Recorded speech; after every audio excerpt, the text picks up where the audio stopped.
WCNL is the weekly recap show where we give a dub to the things that we do like and an L to the things that we don't. You can go first. I got a short list this week anyways. Oh, cool. That'll work. Settle work. First dub, given out to boxing. A shout out to Earl Spence and you guys for having a good fight last night.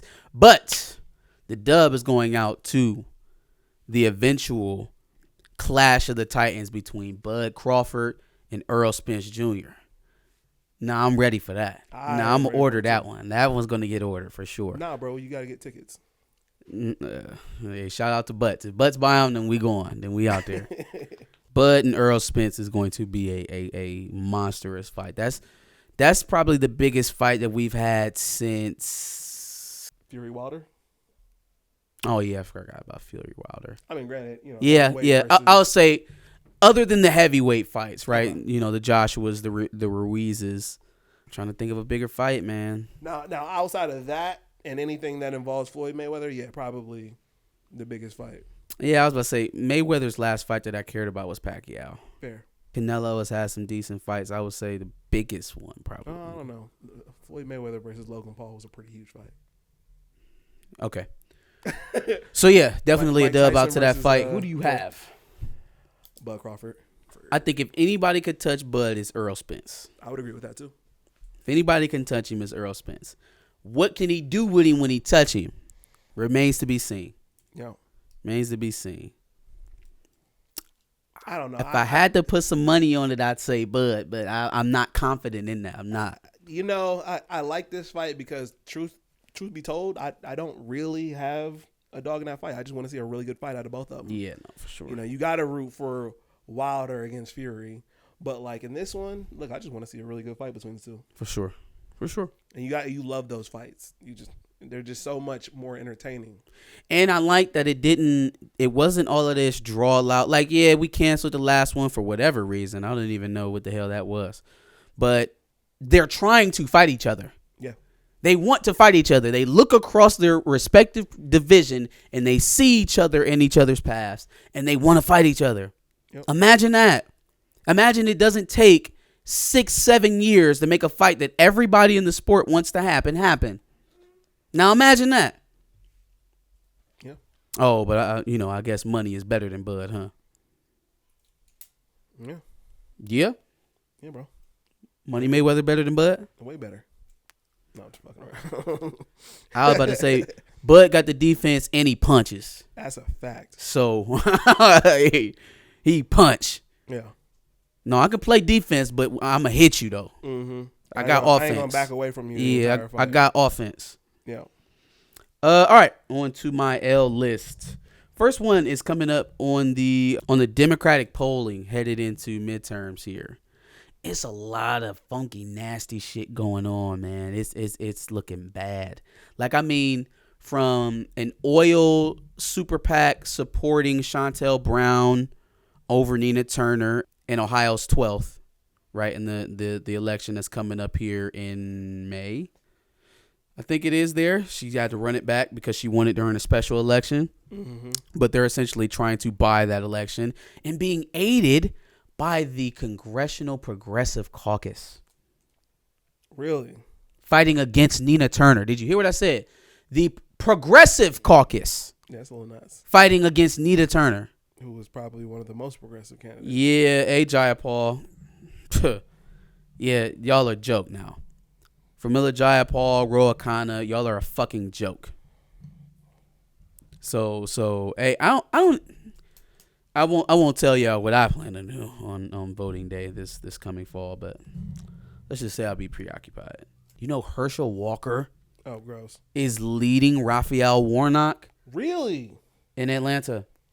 Now, if that name sounds familiar, Raphael Warnock had a runoff last year as Joe Biden was being inaugurated in Georgia against Kelly Loeffler.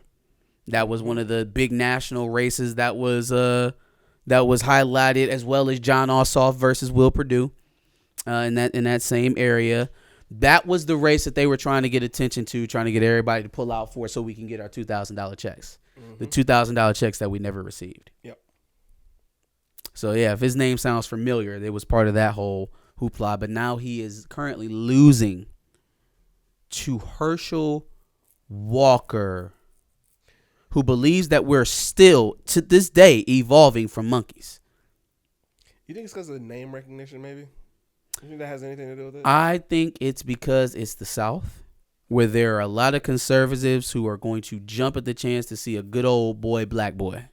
That's fair. And that's what Herschel Walker is. Regardless of his intelligence level, his policy record or lack thereof, his record in public service or lack thereof, he's a black guy who's willing to stroke the sensitivities of conservative whites in the South. Is his district in Georgia Atlanta? Or is it a major city in Georgia? I think it's Atlanta.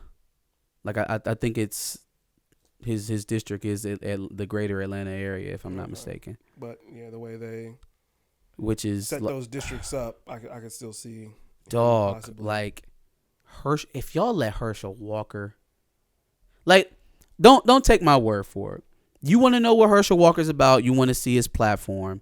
Just Google him. Google him, YouTube him, listen to him speak on his speeches, and you'll understand why it's so devastating to see that man is leading. And his dumbass son. Like, don't get me started on him. I'm not here for it. I'm not here for it at all. And it makes it even more nasty to me now that Hassan had him on the stream, like at his house. Really? Yeah. It was literally to shit on a lot of his takes, but it's like, you're giving him a platform. Isn't that what y'all tell me about Jordan Peterson and Sean Harris and all the motherfuckers? That even platforming those assholes is the problem. So why the hell you got this fucking teenager on here, Herschel Walker's son, talking about his white friends being called a male monkey? But yeah, it's just it's bad, man. I hadn't even gotten to the best polling number. Trump is currently leading Joe Biden in 2024 polling for the presidential campaign.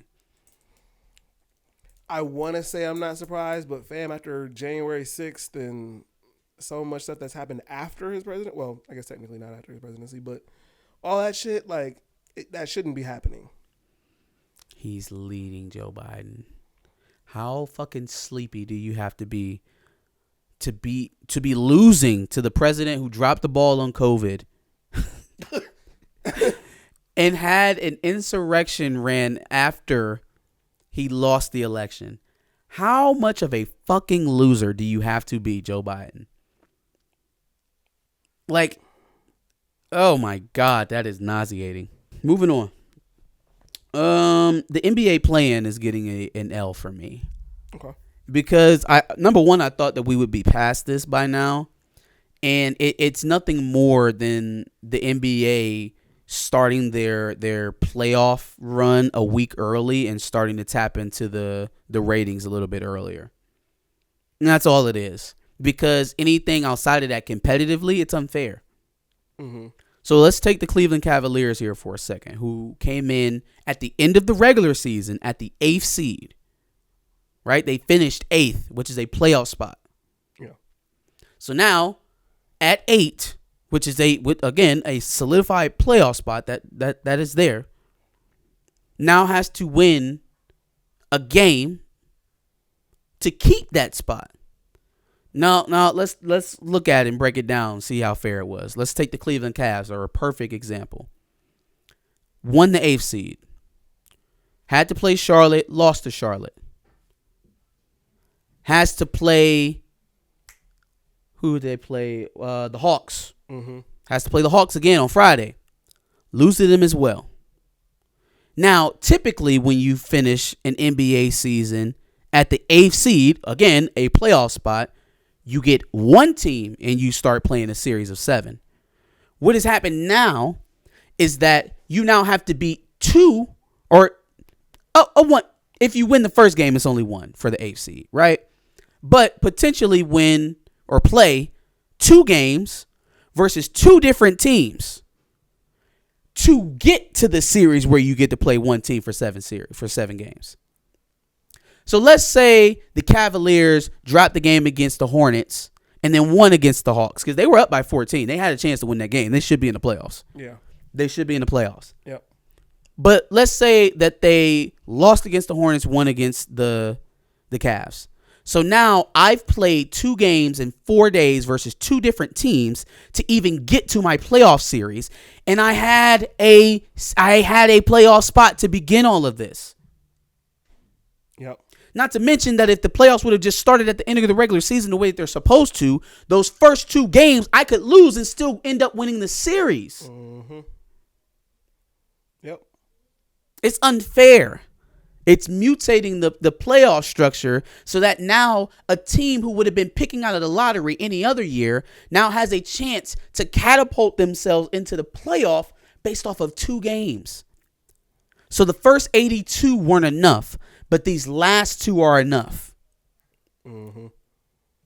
And it doesn't even take into the account the difference in record. I could have 33 wins at the 10 seed when the 8 seed has 45, and it doesn't matter as long as I beat them and another team in succession. I'm in the playoffs. This is unfair. It's a model. But you know why they're doing it? For ratings, so that they can get views. Yeah, it's all it is. It's an extra week onto the playoffs, which is not.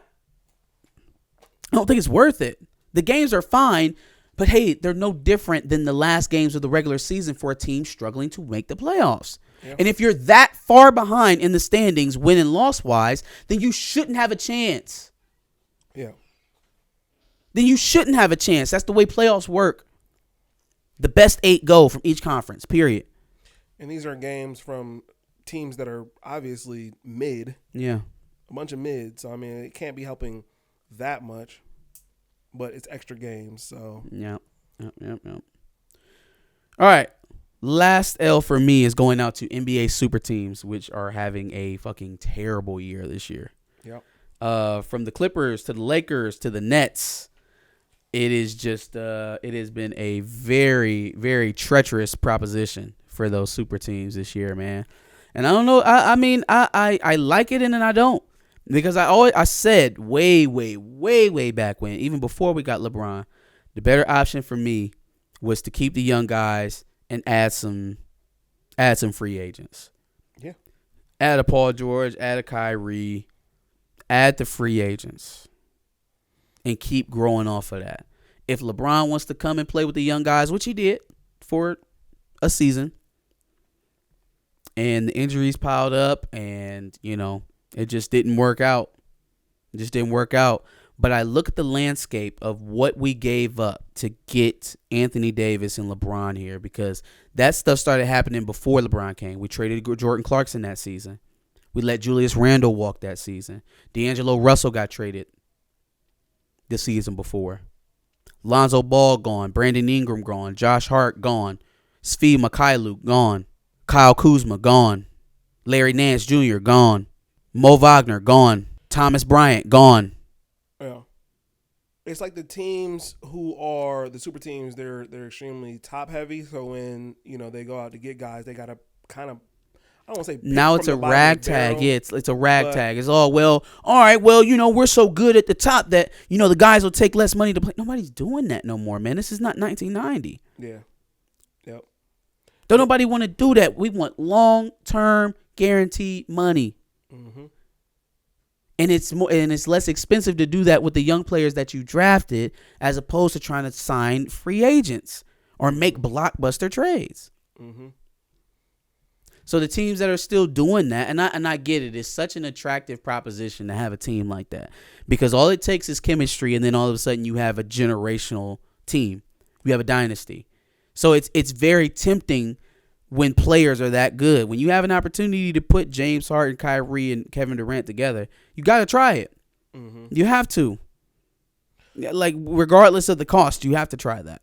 But it seems like the teams who are focused on creating a solid, at least even a lineup amongst, their starting 5 seem to be winning. Teams like, the Suns, obviously, or teams like the Bucks. Now, the one thing I will say is that the Lakers got a chip, fam. So, yeah. If there's one thing that we can't say out of the Nets and the Clippers, boy, Kawhi ain't played in damn near 2 years, y'all.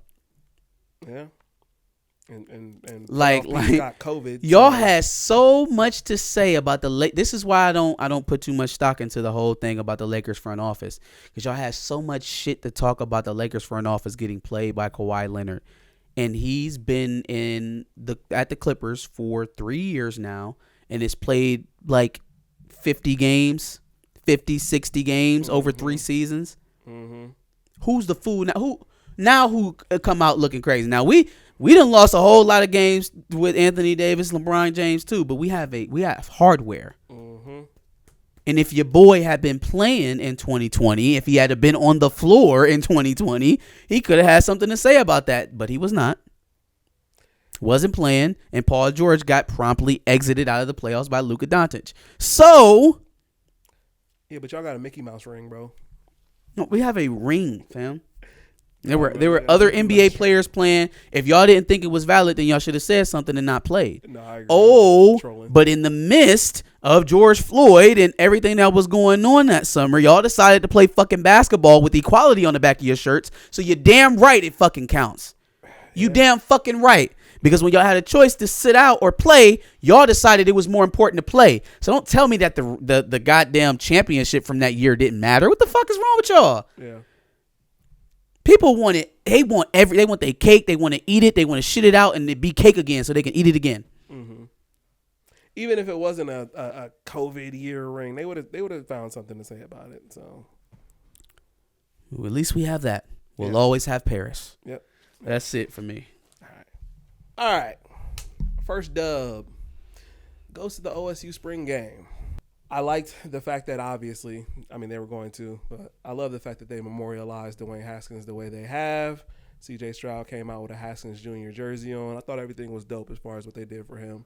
But moving on to the actual game, saw some things that I liked, saw some things that I didn't get answers to. I won't say that I didn't like, but that I still, hope to see when the actual season comes to fruition. Oh, I love the middle of y'all's defense. Love it. See, I love the center of that defense. So, yeah, let's obviously talk about it. So obviously, that left some desire there a little bit, but I just feel like we're not going to show everything in the spring game. Sure. I mean, it's always interesting to me the philosophy of how to set the game up. The one thing that I liked about Michigan's spring game is that they did a draft as to make the talent as easy. I think going ones against ones, it can be skewed that way. It can make it look crazy one way or the other. Mm-hmm. It's either going to end up looking like you have no defense or you have no offense because you put the ones with the ones and the twos with the twos. And how it ended up was that C.J. Stroud and the one offense were walking up and down the field all damn day. Yeah. Even when Kyle McCord got his swing, it was like, yeah. You know what I mean? It kind of tampered some of the I guess what would have been not excitement, but some of the attention I paid to guys like Evan Pryor or what's the wideout's name? Ballard. Yeah. Guys like that, because it's like, all right, well, these aren't names that I was hearing coming into this season, right. So they're either bright spots or this defense is not as far along as maybe what we would hope it would have been by this time. So it's just I think it would have benefited a little bit more for maybe doing a draft to even out the talent a little bit. That would have been a good idea. Because it just made your defense look like Swiss cheese. That was like my biggest thing. Like, that's why I said what I said. Like, I'm not necessarily looking at the defense like, all right, bro, what's going on here? Because I do believe that showing everything with your defense in spring game is probably not the best idea anyway. Mm-hmm. And most colleges kind of play that way. But I would have liked to have seen a little bit more from them. I would have liked to have gotten some answers from what we're going to see out of this defense, which is obviously the key thing going into Ohio State's season next year. Mm-hmm. But it is what it is. I did obviously like seeing JSN go to work. I did obviously. But you already knew he was going to be there. For sure. Did Julian Fleming not play? I don't think he did. I don't remember seeing him. Did Marvin Harrison Jr. play? I feel like he did. I feel like Marvin Harrison Jr. was out there. But one of the biggest things for me was seeing the guys behind Travion Henderson, because we know Travion Henderson's going to be a threat. Mm-hmm. Maya Williams still showing up, but obviously I don't think either one of us knew Evan Pryor was going to be a thing, which might be a thing, but like you said, considering It's hard to tell now. Considering the defense, we don't know. But all in all, I still think I liked what I saw out of it, and I'm still going into the season with high expectations. So Everybody is. yeah, Three of the four most likely college football combinations include Ohio State. So y'all keep that same energy. Oh, we will. Y'all keep that same. Not you. Well, y'all keep it too. Oh, we will. Okay. My next dub and last dub, I guess, goes to Abbott Elementary. Abbott Elementary season 1 becomes one of the highest rated seasons in TV history. That's with dope. A perfect 100%. That is dope. Yeah, no. Shout out to Abbott Elementary doing big things. Obviously, already got renewed for another season. Black excellence, man. Can't be mad at that. For sure. Shout out Look to forward Abbott seeing Elementary. what they're going to do in season 2. Well, who they're probably going to try to bring on, because they brought in a lot of people who black people know, but maybe are foreign amongst NBC. That's what it was. I almost said CBS. ABC? No, it's NBC, isn't it? Abbott Elementary? I watch it on Hulu, so I don't even know. It's on ABC. But yeah, people who they might be foreign to that viewership. Sure. But obviously black people know quite a bit of. So yeah. I look forward to see what they're going to do with season 2. On to my L's. My first L is going to the supposed White Men Can't Jump reboot. Hey. First of all, why Jack are we Harlow. making so many fucking reboots or remakes? Because originality is dead, man. That's a fucking fact. Originality is dead. That's why. But yes, starring Sean from Power as Wesley Snipes' character and Jack Harlow as Woody Harrelson's character. This shit gonna flop hard. Jack fucking Harlow. Why? Like hard. Like belly flop in the deep end hard off the diving board. Never seen Jack Harlow act. So why is the White Men Can't Jump remake the first role? It's so fun. Well, shout out to his agent. Number one, his agent cold. Yeah. His agent is cold, because I can think of at least, all right, Tom Holland, number one. That how he wasn't the first call that they made, I don't know. Maybe he don't know how to play basketball. Mm-hmm. Who else would they rather have in that role? I'm trying to think of a roughneck white boy. There's not a lot of Woody Harrelson types. Yeah, like Woody Harrelson was cool because he was a good actor, right? And he got a lot of roles, but he wasn't the Harrison Ford or the Patrick Swayze type. Like he's touched in the face. So it just made it all the better, because it's like, oh, he's here because he can actually act. Yeah. Like, because he has talent. Yeah. So it's easier to identify with Woody Harrelson. One of the Jonas Brothers. Damn, now I'm having a hard time. I guess it has to be Jack Harlow, huh? No, that doesn't mean that Jack Harlow is still the guy. There's somebody we can. We're thinking at the top of our heads, as opposed to a casting director who probably had better options to work with than Jack Harlow. Tom Holland. I don't know why Bradley Cooper keeps popping in my head, but I don't even know if Bradley Cooper can hoop. 10 years ago, I would have said Adam Sandler. But then, going into that, what would you expect from a White Man Can't Jump with Adam Sandler? But the first White Man Can't Jump was like at least half comedy. Yeah. So I feel like it could work if you go an angle at it, like how they went at Uncut Gems. Like it was a comedy, but it was serious. Did Uncut Gems come out within the last 10 years though? Yeah. It came out like 2 years ago. I'm sorry. Did it come out? You said 10 years ago. I said 10 years ago. I would have said he could have played in White Man Can't Jump if they'd have taken it in the type of role. Like, I wouldn't have wanted it to have been like Happy Gilmore type. And that's the issue, because when you think Adam Sandler, you're going to think, oh, he's about to come in here and act. Well, 10 years ago was like Grown Ups time. Okay, so yeah, I guess I can do that. Do a little bit more. I can do that. First of all, Grown Ups is one of the only Grown Ups. 50 First Dates. 50 First Dates was a while ago. I'm saying the stuff that I can still watch of Adam Sandler. No, I can still watch The Water Boy. Waterboy. I mean, it's a little extra, it was so much more funny to me when I was a kid. For sure. It was hilarious to me because he specializes in immature comedy. Because like I just can't do Billy Madison, Happy Gilmore anymore. Madison, even like Mr. Deeds is like Mr. Deeds. Big Daddy was cool. Yeah, Big Daddy was cool. Yeah, no, Click. A movie like Billy Madison is an extreme. Yeah, I can't. He's a grown ass man acting like a kindergartner. Yeah. Agreed. Before he even gets to the school, he's acting like a fucking kindergartner. Shit, I'll take Timothy, that dude from Dune. Okay. Make him do some push-ups. Yeah. Taylor Edgerton, here they go. Now they're flowing. He's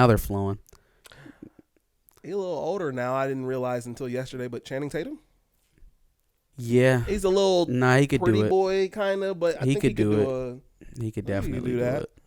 I'm not terribly mad at homeboy from Power being Sidney Dean, but yeah, no, the Jack Harlow thing, man, shout out to his manager because how? I ain't never seen you in any kind of role and now you're starring in this? Like he can't start off with a cameo in Bel Air or something stupid before he hops onto. This is like when they were who were they? They were saying that Lizzo and Chris Hemsworth were going to be what? They were somebody. This was a thing for some kind of reboot. God. Lizzo and Chris Hemsworth and Chris Hemsworth and Lizzo. For what movie reboot were they talking about? I don't know, but that is hilarious as is. Nothing. All I'm seeing is she slid in his DMs about something. Wait, yes, Lizzo and Chris Evans are the only acceptable leads for The Bodyguard. There it is, The fucking Bodyguard. Stop. That's what it reminds me of because oh man, you want Lizzo to play in the role that Whitney Houston, like Whitney Houston was a singer and an actor. She was a perfectly fine actor. Yep. Preacher's Wife, Bodyguard, Waiting to Exhale.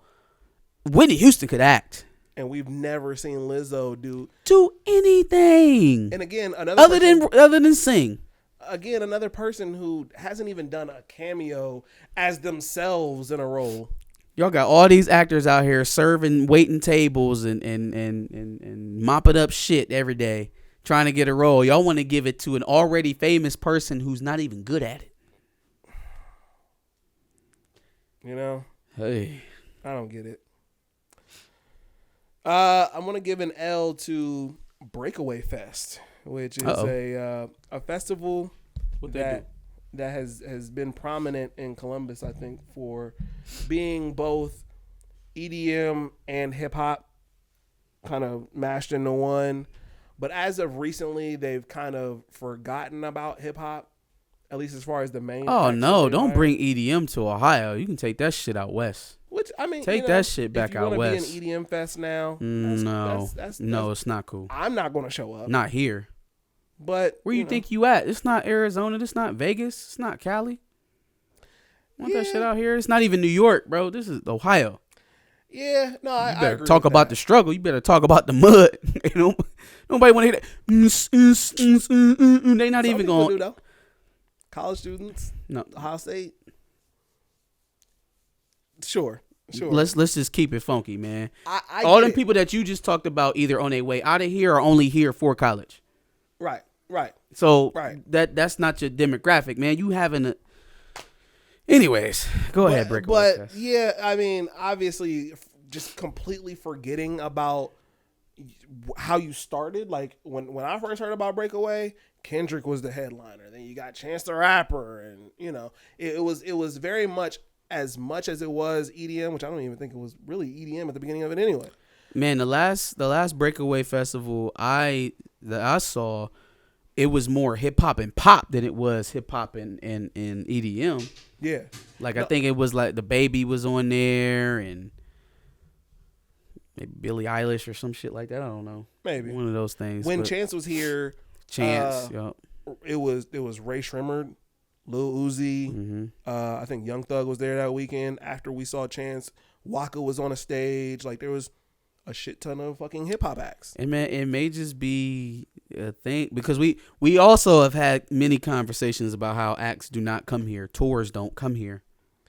I've seen for some reason. I've seen a couple of tours that they showed the dates and everything. They didn't even include Cleveland, so it was like the closest one is like fucking Chicago. Like, come on, bro. Now I know they like break up these tours now, and they say, "Oh, more tour dates will be added," but you're not even including us in the first run. Yeah, man. Columbus always got left out. If they starting to leave out Cleveland and Cincinnati, it's bad.